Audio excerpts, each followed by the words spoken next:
Tavares, tenho comigo em estúdio Jair Bolsonaro, ex-presidente do Brasil, que nos falará para aqui, para a Europa, sem filtros, sem censura e sem a intromissão do judiciário brasileiro, pois aqui neste continente esse órgão não tem qualquer poder nem qualquer forma de se intrometer. Aproveito e peço também que sigam o canal Sérgio Tavares aqui no YouTube. Este é o canal de língua portuguesa mais ativista e que mais luta pela liberdade no mundo, com reportagens em todos os países possíveis, incluindo no Brasil. E é também o canal que mais une os cidadãos de bem de Portugal e Brasil. Partilhem também esta live, porque esta é uma entrevista muito importante e que surge no seguimento de milhares de denúncias de cidadãos brasileiros ao canal Sérgio Tavares sobre esta feroz perseguição a Bolsonaro que foi feita mais uma vez esta semana e que está a acontecer não só a ele, mas como também a todos os que lhe são próximos. E o caso que trazemos é absolutamente surreal e com contornos muito estranhos, dos quais iremos então daqui a pouco falar com o ex-presidente do Brasil. É que, então, esta semana, Jair Bolsonaro promoveu uma super live no YouTube, conjuntamente com os seus filhos Flávio, Eduardo e Carlos Bolsonaro, e que fulminou quase as audiências, teve quase 2 milhões de visualizações. Foi uma live sobre a formação de candidatos e lideranças na direita brasileira, ou seja, uma live sobre a organização e sobre planeamento, sobre o futuro, acima de tudo sobre reerguer a direita após tudo o que aconteceu desde as eleições e todos os atropelos à democracia que se seguiram após essas eleições. Ou seja, foi uma live que, acima de tudo, foi uma enorme, gigantesca demonstração de força e de esperança e que aparentemente causou muito incómodo nos órgãos judiciais que, à pressa, na calada da noite, trataram de abafar essa super live com a tentativa de mais um escândalo em torno da família Bolsonaro. E atenção, falando no STF, nunca podemos esquecer que um dos próprios ministros admitiu uma guerra aberta ao bolsonarismo, por isso estes ataques não surpreendem. E foi uma live 100 vezes mais vista do que as lives, por exemplo, do atual presidente Lula, que até já desistiu de fazer lives semanais porque tem tido baixíssimas audiências. E então, após esta super live que fulminou então as audiências no Brasil, dada por Bolsonaro e os seus filhos, desencadeou-se então, a mando do STF, uma operação policial que visava precisamente Carlos Bolsonaro, filho de Jair, mas depois acabou por envolver o próprio ex-presidente do Brasil. Já irão perceber como na primeira pessoa. Ora, então, para quem nos vê aqui na Europa e que recebe informações completamente deturpadas da nossa imprensa, não podemos esquecer que Bolsonaro é conhecido no Brasil como o mito. É considerado o presidente mais popular da história do Brasil. É um homem que, por onde passa, arrasta multidões. Mesmo agora, já não sendo presidente, ele arrasta multidões, ao passo que o atual presidente Lula da Silva não consegue sair às ruas sem ser apupado e ofendido, mesmo fora do Brasil, e quando sai, precisa sempre de enviar primeiro na frente os seguranças para limpar o caminho. Ora, Jair Bolsonaro foi então o presidente da República do Brasil que combateu fortemente a agenda globalista, principalmente, isso foi muito notório na pandemia, tal como também sempre foi um defensor da família, sempre defendeu a família dos ataques que estão a haver através da ideologia de género, entre outras causas que ele sempre abraçou, ao contrário do presidente atual, que está metido em todas essas bandeiras da agenda globalista. Ora, também ao contrário de Lula da Silva, Jair Bolsonaro nunca esteve envolvido em escândalos de corrupção e Lula é o que sabemos. Então, finalizando, Jair fez e faz da pátria, família e Deus as suas grandes bandeiras, mas também a liberdade, que é uma das palavras que ele mais repete nas suas intervenções. E é por isso, aparentemente, é precisamente por isso que parece que a imprensa o odeia. Vimos, por exemplo, a Rede Globo a festejar a vitória de Lula na sua sala e, portanto, é por isso que Jair Bolsonaro sofre estes ataques ferozes, não só da imprensa, como também do judiciário, e ataques esses também à sua própria vida, como aconteceu no atentado de 2018. Todos os pretextos são usados para denegrir a sua imagem, para o atacar e até para o impedir de estar em eventos importantes, como sucedeu o ano passado, após o convite para estar presente em Portugal numa cimeira de direita, foi convidado pelo Partido Chega, o Judiciário Brasileiro, o STF, arranjou à pressa uma investigação, imagine-se, sobre o certificado vacinal de Bolsonaro sobre o Covid. E com isso, um processo que obviamente não deu em nada, apreenderam o passaporte de Bolsonaro e com isso ele ficou impedido de fazer a sua viagem para Portugal e de participar nessa cimeira de direita. Foi absolutamente flagrante e que foi propositado apenas para o impedir. E até, imagine-se, até os próprios passeios de lazer de Jair Bolsonaro são usados para o perseguir. Chegamos ao cúmulo de ter agora o Ministério Público um inquérito em curso para apurar se Bolsonaro importunou uma baleia enquanto andava de jet ski. Ora, esta raiva, este ódio pelo chamado capitão do povo e o homem mais amado do Brasil é de facto por demais evidente, chega também à imprensa aqui da Europa e, portanto, este caso desta semana que aqui trazemos hoje foi só mais um de inúmeros episódios de perseguição a este homem e com essa absoluta cumplicidade da imprensa. Sem mais demoras, vou então pedir à minha produção para adicionar Jair Bolsonaro à transmissão. Jair, muito boa noite. É um orgulho enorme tê-lo aqui diretamente para Portugal e para a Europa. Então peço-lhe, Jair, resumidamente, o que é que tentam acusar o seu filho nesta investigação e a sua opinião sobre isso, a sua justificação para isto, para estes ataques, para esta perseguição, não só a si, como à sua família. Primeiramente, meus cumprimentos a todos, portugueses e brasileiros. E, rapidamente, a Justiça brasileira, o Supremo Tribunal Federal, tirou o Lula da cadeia e depois o tornou elegível. E depois, o Supremo Tribunal Federal, que 3 dos seus ministros compõem o Tribunal Superior Eleitoral, também trabalharam lá, fazendo gestões para eleger Lula a qualquer preço.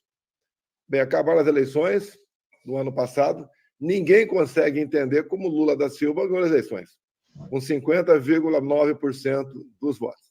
Ninguém do Brasil entende isso, nem nos estados mais pobres, onde ele sempre teve uma boa votação no passado. Bem, terminamos o ano de 2022, eu saí do Brasil, fui para os Estados Unidos, e no dia 8 de janeiro, houve aqui uma armadilha por parte do... Eu chamo aqui de Capitólio Tupiniquim, onde houve uma convocação de última hora, brasileiros de verde e amarelo foram para a região da Praça dos Três Poderes e houve invasão e depredação de prédio público. Se bem que quando esses brasileiros chegaram lá, já estava tudo depredado, tudo quebrado. Bem, e depois, então, começou mas a perseguição continuou. Primeiro, eles querem vincular a mim a qualquer custo o que aconteceu no dia 8 de janeiro. E não consegue achar nada porque eu estava fora do Brasil e não participei de absolutamente nada. Mas muitos daqueles que participaram, alguns erraram, mas estão sendo condenados a apenas 17 anos de cadeia pelo Supremo Tribunal Federal. Não deviam ser julgados lá. O julgamento, para quem não tem foro privilegiado, como deputados, senadores, presidente da República, tudo é primeira instância, mas o Supremo Tribunal Federal, na pessoa do seu ministro Alexandre de Moraes, ele mesmo conduz todo o inquérito e ele mesmo faz o relatório e ele conduz a votação, de modo que as condenações aqui são pesadas, 17 anos de cadeia. Bem, no tocante à minha pessoa, perseguição em cima de perseguição. Tudo fazem para achar uma maneira de me condenar, mas não acham nada, porque não tem nada. Fiz um governo limpo no Brasil. O ano passado sofri busca e apreensão na minha casa, porque eles estavam procurando um cartão de vacina, e eu não tomei vacina. Então, não tinha cartão de vacina, eles achavam que eu tinha um cartão falsificado de vacina, não acharam nada. Agora, domingo, fizemos uma super live aqui, chegamos a bater pico de 500 mil pessoas, e ultrapassa atualmente os dois sites nossos a 4 milhões de visualizações. Mas a live de domingo teve uma coisa muito importante que tem a ver com o que aconteceu no dia seguinte. Eu citei uma notícia da Venezuela. Que notícia é essa? A Venezuela, por pressão americana, resolveu fazer eleições limpas, ou seja, o sistema de votação na Venezuela é exatamente igual ao do Brasil. Urnas eletrônicas que você não consegue auditá-las. E o Maduro resolveu, então, para atender a uma decisão norte-americana para que as sanções econômicas deixassem de existir na Venezuela, os Estados Unidos voltassem a comprar petróleo e gás da Venezuela, o Maduro botou aí o voto impresso ao lado da urna eletrônica. Isso foi feito agora em dezembro, quando se definiu lá por referendo se o povo daria ou não poderes para o Maduro anexar 2/3 da Guiana. E eu citei esse fato. Então, o Maduro prometeu e vai ter voto eletrônico, né, ao lado do voto impresso no corrente ano, só que o Maduro tomou uma decisão que realmente surpreendeu a todos. Ele manda na justiça lá, como aqui o Executivo manda na justiça eleitoral no Brasil, e resolveram tornar a então deputada Maria Corina inelegível, juntamente com Capriles, inelegíveis por 15 anos. E no Brasil não é diferente. Fizeram a mesma coisa comigo, a acusação comigo é de que eu me reuni com embaixadores em 2022, e isso aí eu abusei de poder político. Então, me tornaram inelegível por 8 anos. Então, ou seja, o Brasil está perfeitamente alinhado com a Venezuela. Todos os opositores aqui estão sendo caçados ou tornados inelegíveis.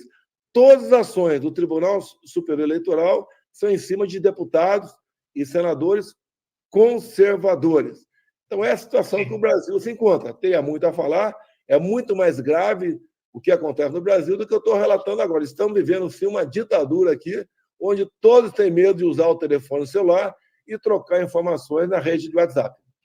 Sim, o que nós vimos é que assim Jair Bolsonaro arranjaram pretextos absurdos, então, com essa questão dos embaixadores para o tornar inelegível, mas também vimos fazer essas tais buscas pelo passaporte vacinal quando estava para vir para Portugal, porque tinha sido convidado para participar numa cimeira direita para Portugal e apreenderam-lhe o passaporte e com isso impediram que viesse. Portanto, isto está a ser uma perseguição, porque agora, depois de uma super live histórica, também arranjaram esta forma de o perseguir. E sente que isto está a acontecer também a quem o rodeia, nomeadamente os seus filhos? Olha, o que acontece? A ditadura, que é conduzida pelo ministro Alexandre de Moraes do Supremo Tribunal Federal, tem o apoio da imprensa brasileira. Como, por exemplo, a busca e apreensão na casa de praia aqui na cidade de Angra dos Reis, que eu estou no momento, foi para cima do meu filho, não tinha nada a ver comigo. Mas como eles sabiam que o meu filho estava aqui, porque a live havia sido executada no domingo, a imprensa potencializa fake news. Como, por exemplo, falaram que eu havia fugido de barco quando a Polícia Federal chegou aqui. Deixo claro, a Polícia Federal sempre chega às 6 da manhã. Nesse dia, chegou às 7h30 da manhã. Eu já estava pescando no mar. Então, não houve fuga nenhuma, nem minha, nem dos meus filhos, por ocasião dessa presença da Polícia Federal aqui em Angra dos Reis. Também a TV Globo, em especial, divulgou que havia sido encontrado um computador da Agência Brasileira de Inteligência, de Inteligência, a ABIN, na casa do meu filho lá no Rio de Janeiro. Depois, a própria Polícia Federal falou que não foi encontrado absolutamente lá, nada. E outra coisa importante, a busca e apreensão ela foi feita em cima de uma mensagem de uma assessora do meu filho Carlos para o delegado Ramagem. E como se essa mensagem havia sido trocada em 2020, quando o Ramagem ocupava a agência, a ABIN. Na verdade, a mensagem foi em 2022. Foi em outubro de 2022. O Ramagem já estava afastado da ABIN há mais de 5 meses e já era deputado federal eleito, porque a mensagem é de meados de outubro. Ou seja, mentira em cima de mentira por parte da imprensa. Eles desmentem só horas depois, quando a notícia já mais que circulou no Brasil e também fora do Brasil, a notícia chegou de forma distorcida.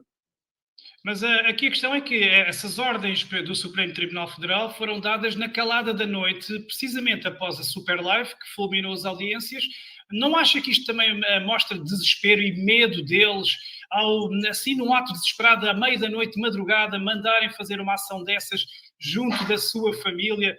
Não mostrará que estão com medo do Jair continuar com muita popularidade, de continuar a ser aclamado pelas multidões? Eu estou sendo investigado no Brasil agora também por importunar uma baleia. Olha a acusação. E marcaram meu depoimento para a próxima quinta-feira, dia 7 de fevereiro agora. Quarta-feira, 7 de fevereiro. E como já começou uma mobilização na cidade de São Sebastião, onde está previsto prestar depoimento, a Polícia Federal acabou de suspender o depoimento. Remarcou para o final do mês na cidade de São Paulo, porque eles previram que haveria muita gente na cidade de São Sebastião. O que eu defini aqui? Obviamente, eles que marcam o local e o horário para depor. Estarei no final do mês em São Paulo. Mas eu confirmei minha ida na quarta-feira, agora dia 7, na cidade de São Sebastião. Então, haverá uma grande concentração. Se prevê mais de 20 mil pessoas presentes, uma pequena cidade aqui perto, né, onde eu prestaria depoimento. Estarei presente, sempre ao lado do povo, e não adiantou eles mudarem o local do depoimento. Faremos, sim, um ato político nesse próximo dia 7, quarta-feira, aqui em São Sebastião. Muito bem, ou seja, não se deixa abalar por estes ataques. Estes ataques mediáticos que vêm da imprensa, porque, por exemplo, aqui em Portugal, a imagem que as televisões passam de Jair Bolsonaro é com os rótulos de genocida, de louco, tal como Trump. Isso ficou muito evidente durante a chamada pandemia, só que acontece que o tempo deu-lhe razão em tudo, desde as máscaras, os erros dos confinamentos, até à vergonhosa chantagem vacinal, e países como a Suécia, onde eu estive 2 vezes em reportagem, países que nunca usaram máscaras, nem confinamentos, nem nada disso, acabaram muito melhor, superaram muito melhor a pandemia do que, por exemplo, Portugal, que foi um dos países mais rígidos do mundo, o mais vacinado. Ou seja, até na pandemia, que foi o que mais o acusaram, principalmente aqui em Portugal, Jair teve razão em tudo, mas a imprensa nunca vai admitir, não é? Olha, por ocasião da pandemia, eu procurei estudar o máximo possível o que estava acontecendo. E cheguei a uma conclusão óbvia. A qualquer medicamento, qualquer procedimento, quem tem que decidir são os médicos, e não o Senado Federal ou a Suprema Corte Brasileira. Bem, eu fui talvez o único chefe de Estado do mundo, um dos poucos, que não tomou a vacina. Eu não tomei a vacina porque li a bula da Pfizer. Apenas por isso. Eu também não. Eu também não tomei. E eu dei a liberdade para o povo brasileiro tomar a vacina se quisesse. Comprei mais de 500 milhões de doses. Nós temos 200 milhões de habitantes, então comprei dose para praticamente 3 doses para toda a população brasileira. E não obriguei a ninguém tomar vacina. Ou seja, a liberdade acima de tudo. Então, fizemos a nossa parte no tocante à pandemia. E mais, fui contra a política do fica em casa, a economia a gente vê depois. Ou seja, também zerei os impostos de todo e qualquer produto que os médicos aconselhavam ser usado para combater a pandemia, como, por exemplo, a vitamina D. Também a questão da máscara, falei que ela era completamente ineficaz. Hoje, o Conselho Federal de Medicina do Brasil disse que a máscara foi, não é ineficaz, mas foi prejudicial à saúde dos brasileiros por ocasião da pandemia. Também aqui tivemos uma coisa inacreditável. Quando falava tanto em afastamento, distanciamento social, os presos não morreram no Brasil. Não morreram porque, por coincidência ou não, tomavam um comprimido chamado ivermectina para combater um tal de chato, algo que um pé de carrapatinho que se alojava aí nas partes íntimas dos homens, né? E isso daí talvez tenha sido o diferencial para que não morresse presidiários no Brasil. E também muitas medidas tomamos nesse sentido, mas a mais importante foi dizer que quem decidiria se haveria ou não um tratamento precoce para a Covid seria a classe médica, e não a imprensa brasileira. Pois, exatamente, e nós vimos, entretanto, nestes 3 anos, saíram estudos da Cochrane, saíram notícias no New York Times que precisamente confirmaram tudo isso, mas a imprensa não dá o braço a torcer. Mas nós estamos a receber denúncias sobre o Brasil de estar a acontecer uma coisa gravíssima, de o governo Lula estar a obrigar bebés de 6 meses a serem vacinados contra a Covid, sabendo agora que a vacina não impede a transmissão, nem impede que se apanhe na mesma, e sabendo que tem esses efeitos secundários que já estão no site da Pfizer, e vemos imensas denúncias de pessoas que tiveram imensos problemas. Como é que você, que defendeu a liberdade, defendeu o livre-arbítrio, disse que os pais é que decidiam, como é que vê esta chantagem a bebés no seu amado Brasil? Olha, se eu der uma posição minha aqui, eu posso ser preso amanhã cedo aqui no Brasil. Então, os pais é que têm que decidir, no meu entender. O governo federal, Lula da Silva, tem ameaçado, através da sua ministra da Saúde, a senhora Anísia, de não permitir que crianças sem estar vacinadas se matriculem no Brasil. E estão, inclusive, ameaçando tirar a guarda dos filhos cujos pais não venham se vacinar. A decisão, no meu entender, eu não tenho filho dessa faixa etária, tá? Se tivesse, eu saberia como proceder, mas nós sabemos aqui que você não pode obrigar ninguém a tomar um medicamento que não esteja perfeitamente identificado com uma comprovação científica que garanta aí que ele será muito mais beneficente do que não a quem, porventura, tomar aquela vacina. Deixo bem claro, não sou contra vacinas. Eu não tomei essa vacina porque ela não foi concluída a última fase ainda e eu li a bula da Pfizer. Exatamente, mas que explicação é que encontra para Lula insistir tanto, agora que nem sequer há pandemia, porque é que ele quer tanto insistir e obrigar as crianças e tudo e toda a gente, perseguir os pais? Será que isto tem algo mais a ver com saúde? Acha que há aqui alguma coisa que pode haver por trás? Eu não tenho a menor dúvida que tem. Pois. O interesse, pois. Não vou te falar. É o interesse que o Lula sempre teve em qualquer questão no Brasil. O interesse é o mesmo que ele sempre teve, que levou à prisão no passado. Exatamente, exatamente. Sobre as eleições, eu estive em 7 de setembro de 2022 em Brasília e em São Paulo. Eu vi um mar de gente a apoiá-lo como eu nunca tinha visto na minha vida. Não via ninguém a apoiar petistas, mas depois as eleições mostraram aquelas linhas muito esquisitas, muito dúbias, com as tais urnas anteriores a 2020 hackeáveis. Eu sei que não se pode comprometer, até pelo STF, embora estejamos aqui a falar na Europa, onde não temos censura, mas o que é que, na sua opinião, dentro do que possa dizer, o que é que pode ter acontecido nessas eleições, no país que, tirando o Butão e se calhar mais outro país do terceiro mundo, são os únicos que têm urnas nessa modalidade, não é? Quem duvidar das eleições de 22, no Brasil, será preso. Preciso falar mais alguma coisa? Será preso. Pois. Até o Maduro mudou lá a sua forma de fazer eleições. Tem a urna eletrônica, nós temos aqui, e tem o voto impresso do lado da urna eletrônica. Repito, quem no Brasil duvidar das urnas eletrônicas, quem duvidar das eleições de 22, será preso e não terá prazo para ser julgado e não terá data para sair da cadeia. Exatamente, e essa resposta diz tudo e diz também do estado da liberdade de expressão no Brasil. Eu tenho entrevistado algumas figuras importantes, como Alexandre Garcia, Alan dos Santos, políticos como o seu filho Eduardo Bolsonaro, a Bia Kicis, etc. E todos acusam que o STF está a matar a democracia, está a pisar a Constituição, está a asfixiar os seus cidadãos com os seus direitos elementares, nomeadamente com a liberdade de expressão e com o PL da censura que tivemos.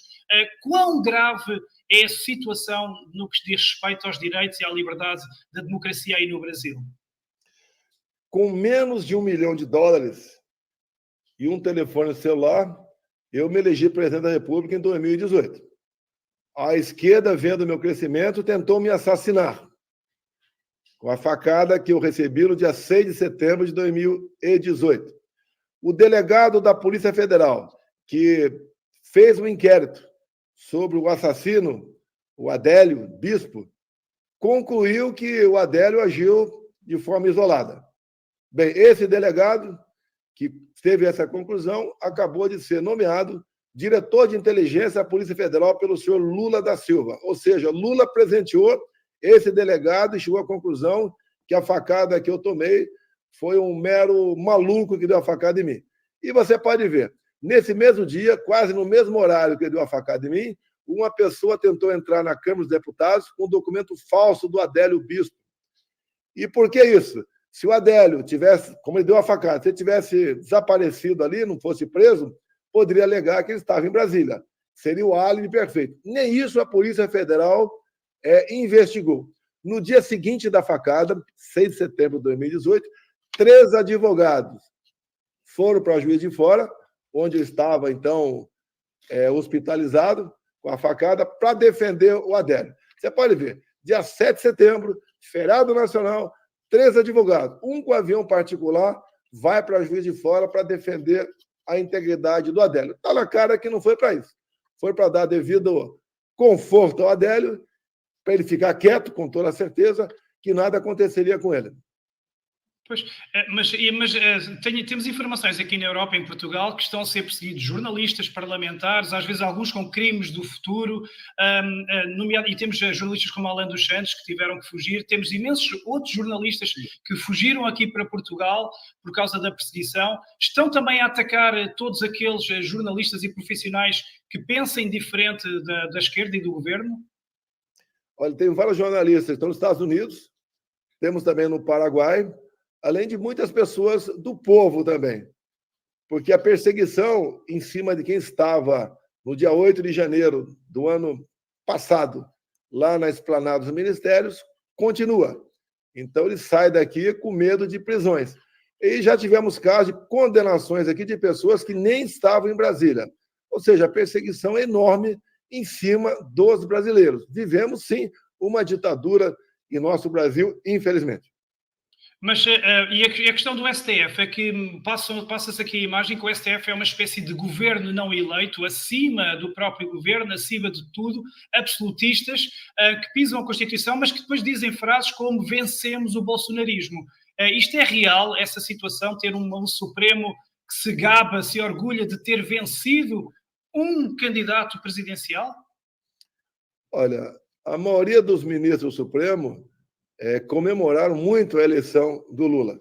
E alguns diziam lá que evitaram, com a eleição do Lula, que o Brasil se tornasse uma ditadura com Jair Bolsonaro.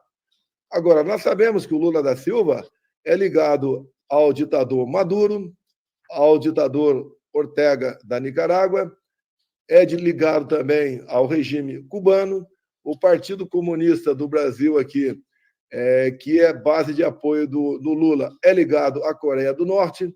Nós sabemos também que o Lula aqui acha que o Hamas não é um grupo terrorista, são pessoas apenas que lutam por uma autonomia e independência da Palestina.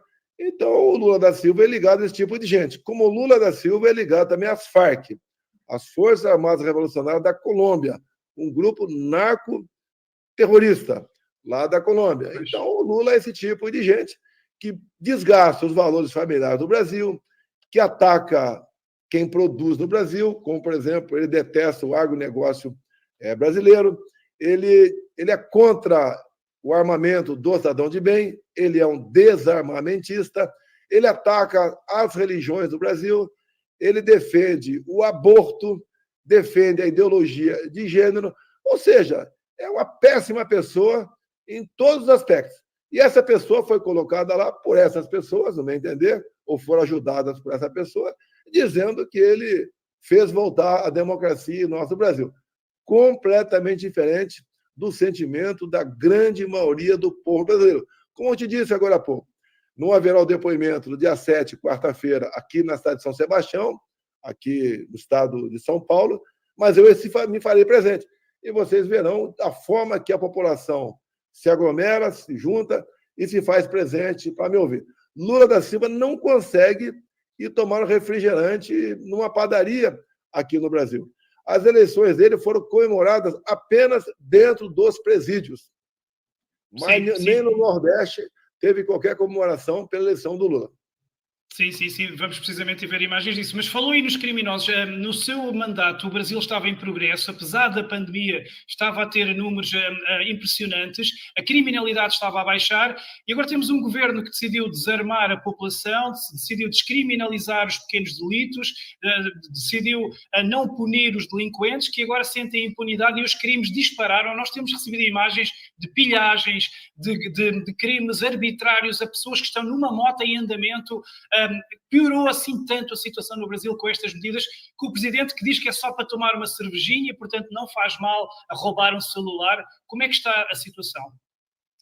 Bem, piorou porque o Lula da Silva acabou de anunciar aqui no Brasil que pequenos furtos não serão passíveis mais de prisão. É como acontece em alguns estados democratas nos Estados Unidos.